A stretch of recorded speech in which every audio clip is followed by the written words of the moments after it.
अस्सलाम वालेकुम। आज हम 8 से तकसीम पजीरी की कसौटी को समझें। बहुत ही आसान है ये भी। इसकी तारीफ इस तरह है कि किसी अदद के सैकड़ा, दाही और इकाई से बनने वाला अदद 8 से मुकम्मिल तकसीम होता हो तो वो अदद 8 से भी मुकम्मिल तकसीम होगा। तो आइए इसको हम मिसाल के जरिए समझते हैं। मैं यहाँ एक अदद लेता हूँ 7896। अब 7896 ये 8 से तकसीम पजीर है या नहीं है, ये हमें जांचना है कि ये मुकम्मिल अदद 8 से तकसीम होगा या नहीं होगा। तो इसके लिए हमें सैकड़ा, दाही और इकाई इनके मुकाम के अदद से बनने वाला जो अदद है उसको हमें 8 से तकसीम करके देखना होगा। तो सैकड़े में यहाँ 8 है, दाही में 9 है, इकाई में 6 है। तो कौन सा अदद बनता है यहाँ पर 896। तो 896 को हम अलग से 8 से तकसीम करेंगे। इस तरह हम यहाँ तकसीम करते हैं। 8 एका 8, 8 में से 8 गया, सिफर बचे,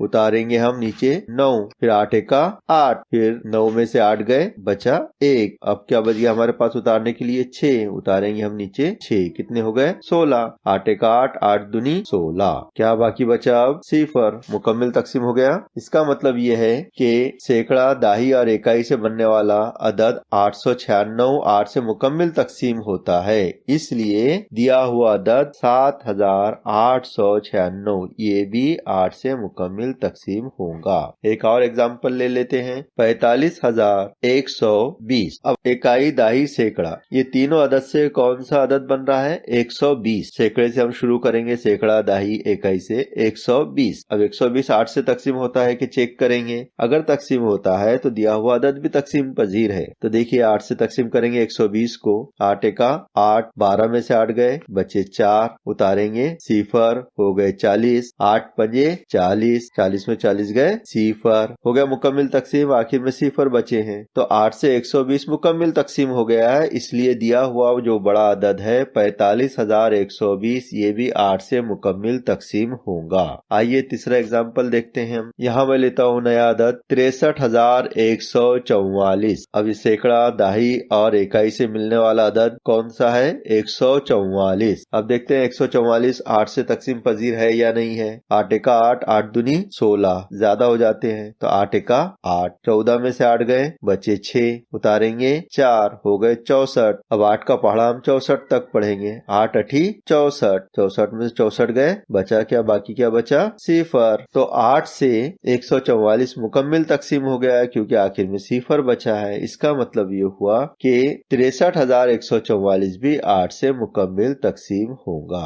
आप इसको चेक कर सकते हैं तकसीम करके, तो आपको पता चलेगा कि वाकई में सैकड़ा, दाही, इकाई से मिलने वाले आदाद अगर 8 से तकसीम होते हैं तो चाहे फिर कितना भी बड़ा अदद हो, हम पहचान सकते हैं कि ये मुकम्मिल 8 से तकसीम होगा या नहीं होगा। उम्मीद है कि आपको ये समझ में आ गया होगा।